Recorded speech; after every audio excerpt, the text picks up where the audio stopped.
Well, hello everyone. Thanks for tuning in to Grumpus on Fire. I'm Grumpus. But today we're going to do some ribs over an open fire, and we're going to hang them. This is a favorite method of a dear friend of ours, Phil Rogers, Phil and Florence. As you all know, we've lost Phil within the last couple of weeks, and we're going to do this cook today as a tribute to him. Try to use some methods that he seemed to be real fond of. And we're just going to try this and see if we can do Phil proud. So stick around.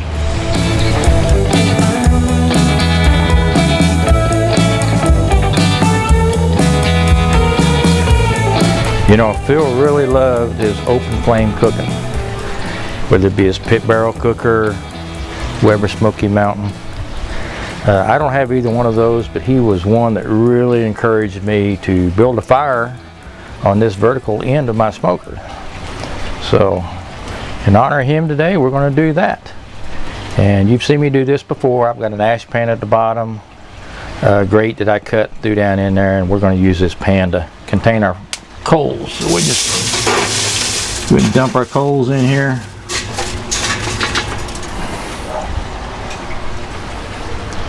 So I've put some apple wood on top of those hot coals. We'll let those flame up and burn down a little bit, and we want to try to keep our smoke to a minimum because our flavor is going to come from those ribs dripping down onto those hot coals. So this is one of Phil's favorite methods, so let's see how it comes out. I've not hung ribs before, so this is a first one for me, and we'll just see if I've paid attention and learned anything. So we got our ribs ready. Pull the membrane off the back. I think today we're going to use some Uncle Steve's shake. We've got the, get up here you can see it. This is the original. We're going to put a light dusting on that. I don't want to overpower the meat. I haven't used this yet. I'm not sure how much salt it has in it, so we're going to go a little easy because once we sauce these up, everything should pull together anyway. But let's see what Uncle Steve's all about.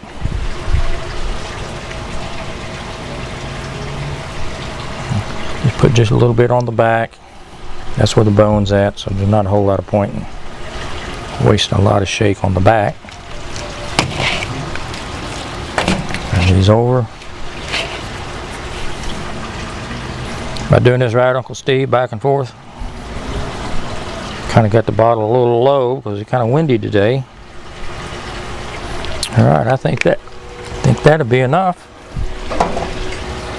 Alright, one thing Phil always did that impressed me is he taught us how to do the double hook, which to me made a lot of sense because I don't know what it takes for these things to come apart and fall into the fire. So it looks like he'd normally go in about like this, I think, through the meat, and I believe he went through that one again.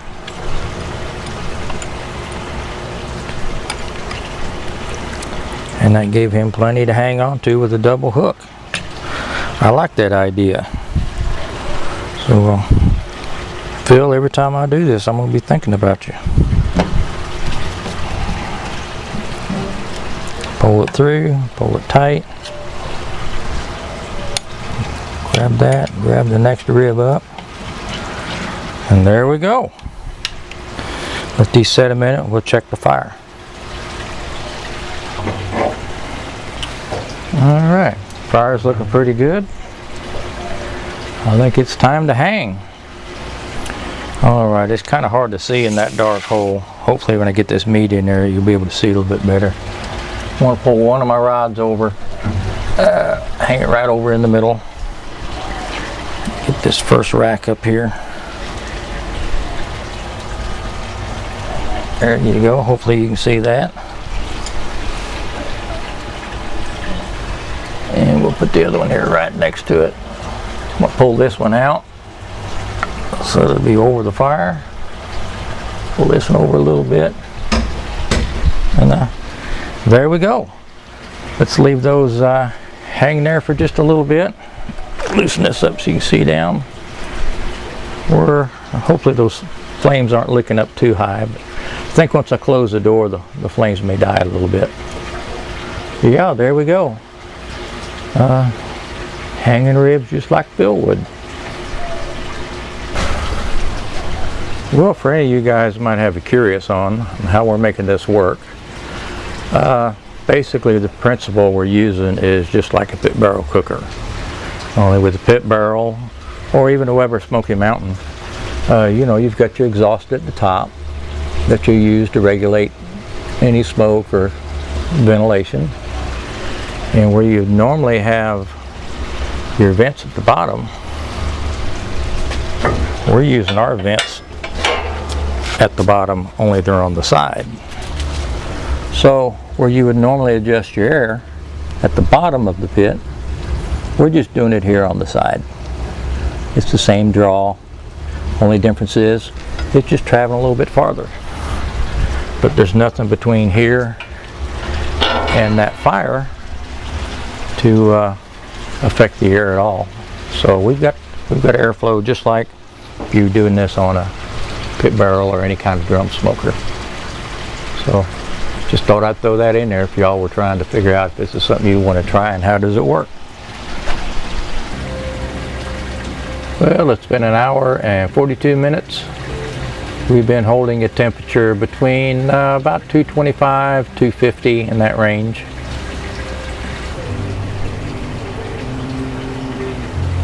I ended up closing one stack down and one fully open.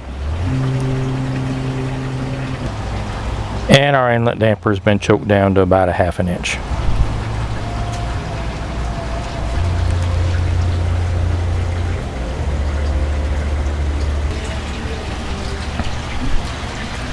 Well, it looks like we're a little dark on the ends, but that's to be expected. That's the closest to the fire, and that's the smallest end. But I think, see, we're coming up an hour and 45 minutes, so I think it's time to give this a spritz. Today we're using some Renz peach ale and apple cider vinegar, about half and half. Just give these a good drenching. Open that up a little bit, there we go. Put that one in the back. I'm not going to worry about the back side because I really don't want to take any chances that thing put my fire out. Let's close this up. We'll check it in another hour. Well, these ribs have been hanging 2 hours and 33 minutes.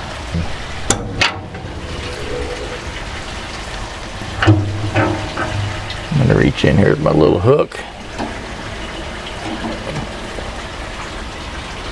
Looky there, I hope you can see that.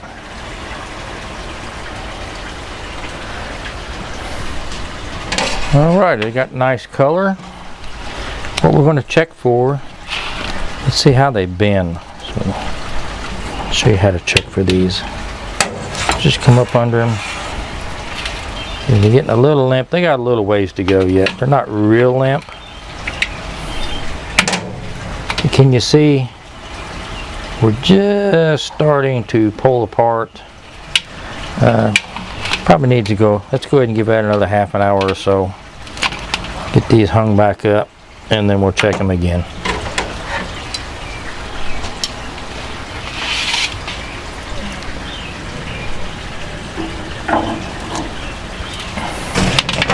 We'll give them another spritz while we got the door open. That one in the back. These are both right at the same weight, so I don't need to pull that other one down. There we go. Let's get this closed up. Alright, we're at 3 hours and 43 minutes. These things should be about ready. Let's pull one off. I had to move a light over here so we could see. Alright, let's bend them here and see how they look. Oh yeah, those see how they're bending? We're starting to crack here a little bit. So these are getting there. I think we need to go ahead and get them sauced, and let's finish them up. Now I've seen Phil sauce these up and rehang them, And I've also watched him unhang them, sauce them up, and put them on a rack. So the sauce I have today is it's not real thick, so I think we're going to go ahead and sauce them up, leave them on the rack. The sauce we're using today is Fredericksburg flavors. These are out of Fredericksburg, Texas. Let's see if you can see this. This is their charred peach bourbon sauce. This is from the Hill Country in Texas. Found it on the shelf at my local HEB. I tasted it out of the bottle. It's pretty good stuff. So let's sauce these up and get them on there back on the smoker, and we'll let them go about another hour, maybe 45 minutes. We'll keep checking them.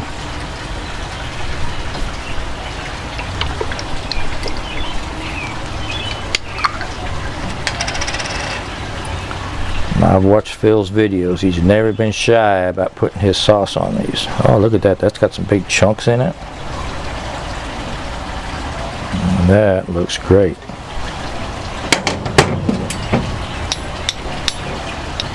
That's spread out there. Oh yeah, I'm glad we decided not to hang these, but this has got some chunky peaches in it. I think we'll go back a little bit more of that.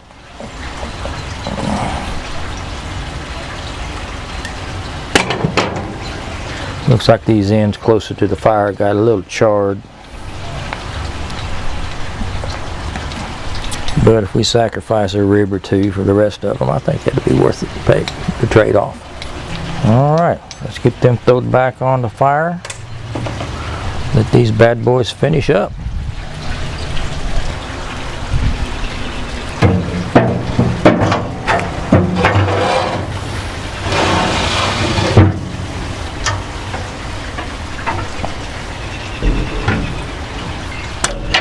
Oh, let me show you the fire.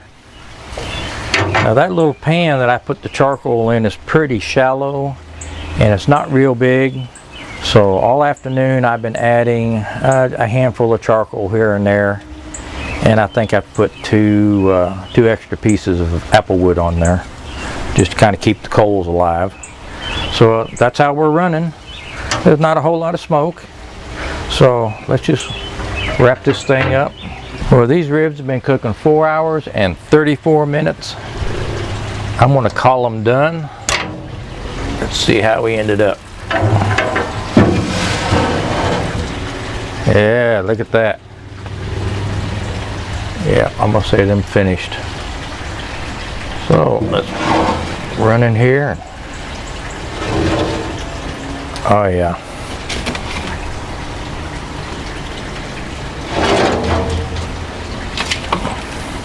Just look at the color on these. Wow. The sauce is stickied up a little bit. Man, them things are hot.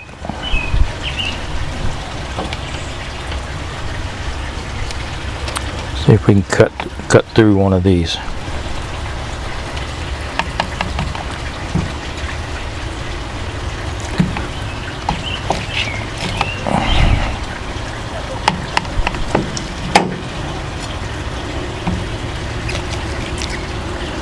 Man, them things are hot. Who'd imagine just coming off the fire, huh?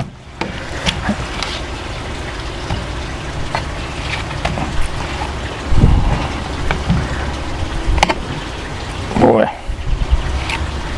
Probably should have let them cool a little bit. Pull that up here and see if you can see that. There we go.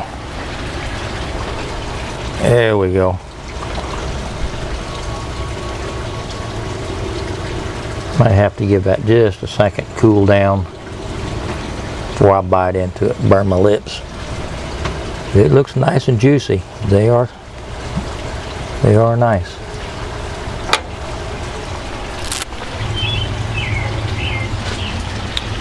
Wow, just look at that rib. Come on, camera, focus. Get behind it. These are pretty meaty ribs. Well, let's get a taste, see how it goes.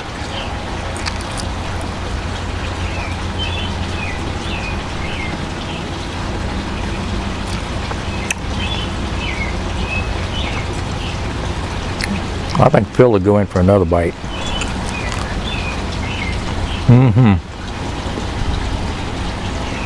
Yep.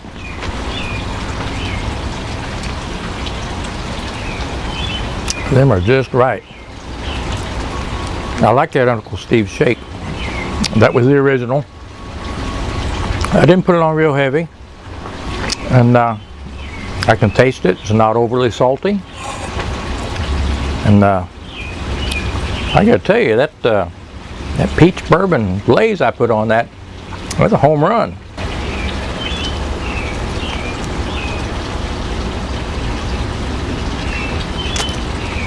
Phil, you like these?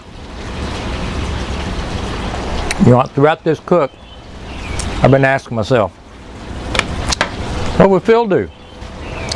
Well, after some ribs like that, he'd be doing his happy dance.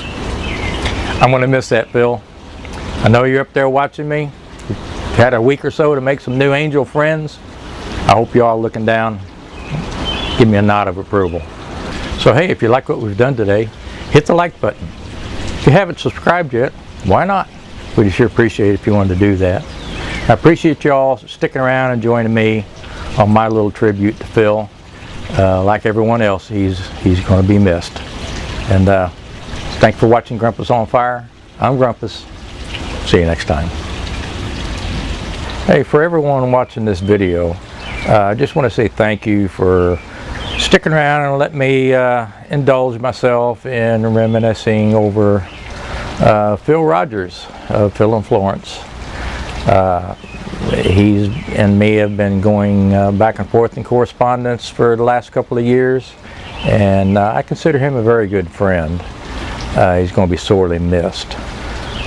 Throughout this cook, it's been, of course, you know, I wanted the ribs to come out good, but I've had a whole afternoon to just kind of be with my thoughts and reminisce about Phil's videos and his comments on my channel, and us going back and forth via text and things like that.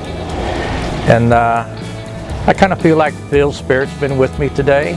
I've had a really good day. I've been out here by myself, but at the same time I felt like I had a little voice right here on my shoulder helping me to get along and encourage me to just go ahead and do it and don't worry about it. And I kind of like that. I've had a really good day. Phil's going to be missed. He set the bar high for a lot of us, and even though he's not around, that bar is still there for us to measure up to. So I appreciate y'all sticking around and just indulging me in my own thoughts and following along through this cook. I hope y'all learned something. I tried to do things kind of the way Phil normally did it. Not necessarily the way I usually do it, but hey, them ribs come out beautiful. So Phil's on to something. You can continue to watch his videos, and I've noticed he's still getting subscribers. So good for Phil.